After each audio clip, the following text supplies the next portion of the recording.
Hello everyone. Today we are going to solve the exercise 3.1 from question number 4. As up to 3 I have done in previous video. So if you have not checked that, go and check it. So let's start. What can you say about the angles of convex polygon with numbers of side? Number of sides दी हुई हैं. About the angle हमें बताना है. तो angle measure हम निकाल सकते हैं. वी नो, पढ़ चुके हैं हम इतना. Angle sum equals to number of side -2 into 180. अगर हमें नंबर ऑफ साइड दी हुई है तो उसमें से -2 कर देंगे और इंटू 180, तो हमारा एंगल सम निकल जाएगा किसी भी पॉलीगन का. ए पार्ट देखते हैं. 7 दिया हुआ है पॉलीगन की साइड. ठीक है, तो angle sum equals to 7 -2 into 180, 5 into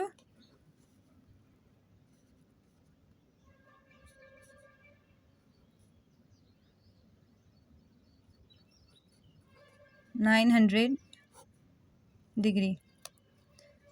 similarly second part 8 दिया हुआ है तो एंगल सम निकालना है. 8 -2 इंटू 180, 6 इंटू 180, 8 छंग 48, 4 6 4 10, 1080 डिग्री. सी पार्ट 10 दिया हुआ है साइड, तो एंगल सम कितना होगा?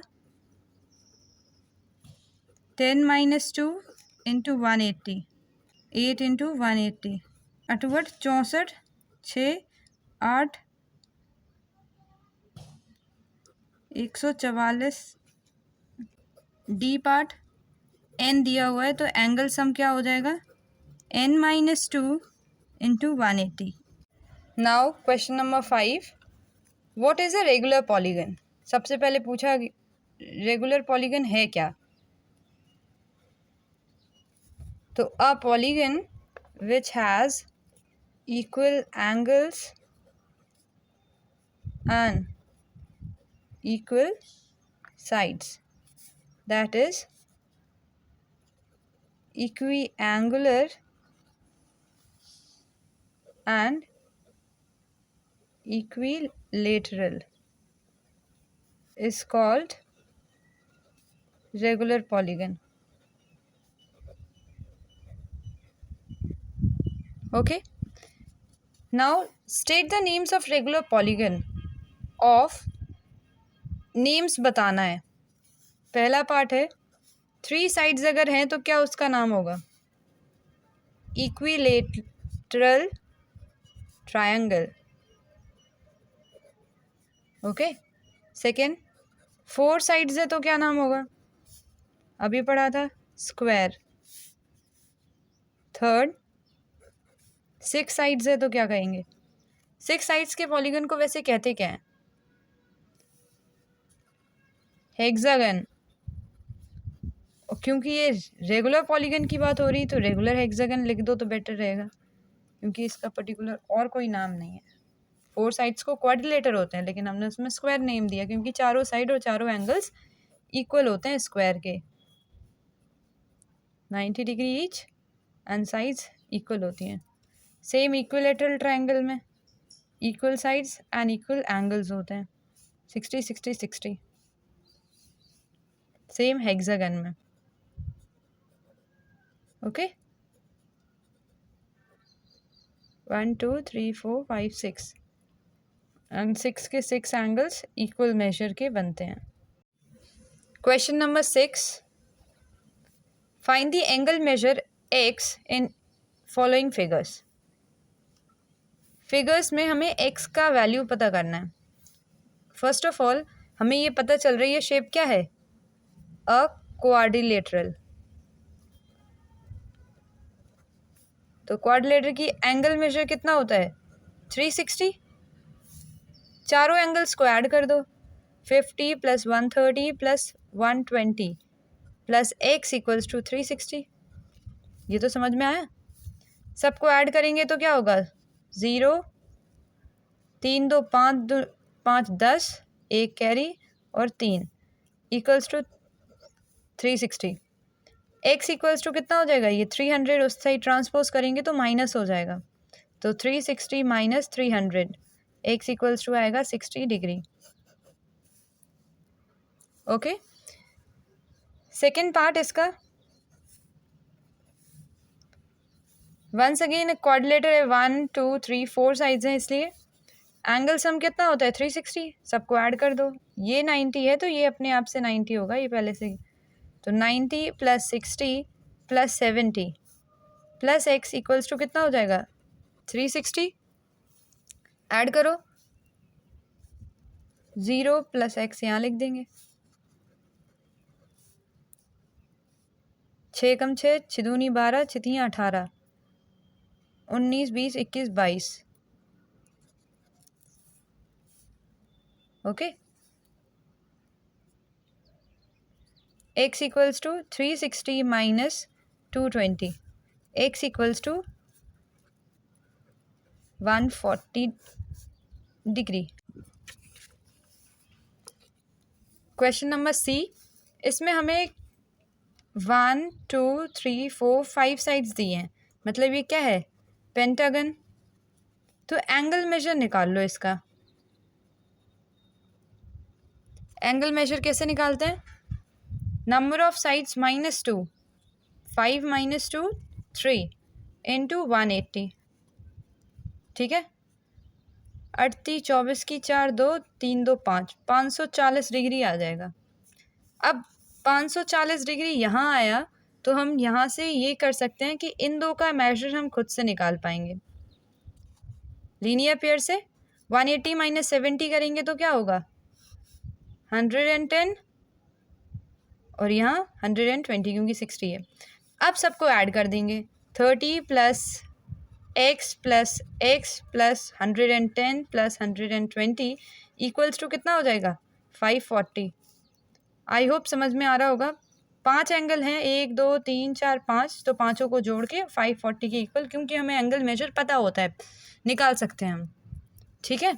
अब सबको ऐड कर दो, तो 2x इक्वल्स टू 540, यहाँ पे कितना होगा 0 3 3 6 और 2, तो 2x equals to 540 minus 260, x equals to 280।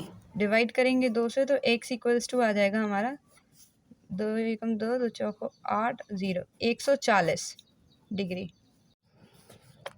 D part, 1 2 3 4 5, 5 equal sides दी हुई हैं।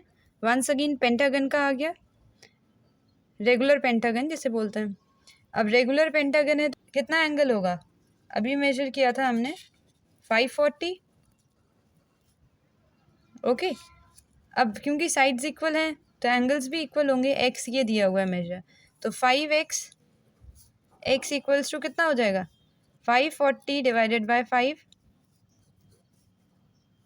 x इक्वल्स टू 5 1 ज़ा 5, 0 5 8 ज़ा 40, 108 degree. Question number 7, first part देखते हैं। Find x plus y plus z, x plus y plus z. X y z की values पता होनी चाहिए, एक्स वाई एंड जेड। कैसे निकालें, z निकाल सकते हैं हम यहाँ से 180 डिग्री माइनस करके, तो z इक्वल्स टू कितना हो जाएगा 180 माइनस 30 डिग्री, समझ में आ रहा है, 150 डिग्री हो जाएगा। सेम यहाँ पे x निकाल पाएंगे, 180 माइनस 90, 90 डिग्री आ जाएगा। सेम यहाँ y निकाल पाएंगे, लेकिन y के लिए पहले ये पता होना चाहिए पहली चीज़, या फिर y हम निकाल सकते हैं एक्सटीरियर एंगल प्रॉपर्टी से। एक्सटीरियर एंगल प्रॉपर्टी से क्या होती है एक्सटीरियर एंगल प्रॉपर्टी, कि y जो है इसके साइड वाला जो लीनियर पेयर से बन रहा है उसके अपोजिट एंगल्स कौन है 90 और 30 उन दोनों के सम के बराबर होगा। एक्सटीरियर एंगल प्रॉपर्टी क्या होती है? That is y equals to कितना होगा? 30 + 90 120 डिग्री। ओके, अब हमारे पास एक्स वाई जेड आ गया, मेजर इन तीनों का प्लस कर देंगे तो 150 + 90 + 120 0 9 और 1 10 5 15 और 1 6 16 1 carry 360 degree. Similarly B part, इसमें क्या पता करना है? Find x + y + z + w। तो पहले x y z w की वैल्यू पता होनी चाहिए। Move to the figure. z हम निकाल पाएंगे लीनियर पेयर से, 180 - 60 120, y equals to 180 - 80 degree 100 degree बचेगा। x equals to 180 - 120 degree 60 degree बचेगा। w निकालना है। अब w के लिए थोड़ा वर्क करना पड़ेगा। क्या? 1 2 3 4 कोऑर्डिनेटर है। कोऑर्डिनेटर में सम प्रॉपर्टी क्या होती है? w नहीं, w की इंटीरियर एंगल हम निकाल पाएंगे। w के इंटीरियर हमने मान लिया कुछ भी मान लो एक, तो क्या निकल w के इंटीरियर वाला इंटीरियर लिख देते हैं। कैसे निकालेंगे? 360 माइनस इन सबको ऐड करके 60 + 80 + 120 इंटीरियर निकल जाएगा। तो 180 में से अगर हम इंटीरियर माइनस कर देंगे तो हमारा ये निकल जाएगा। 360 माइनस 0 16 की 6 1 260 100 180 में से 100 गया तो कितना बचेगा? 80 डिग्री। तो W भी निकल गया। अब सबको ऐड करना है तो x हमारा कितना है? 60 + y हमारा 100 + z 120 + w 80। इट एम्प्लाइज 0 8 9 10 10 6 16 की 6 1 360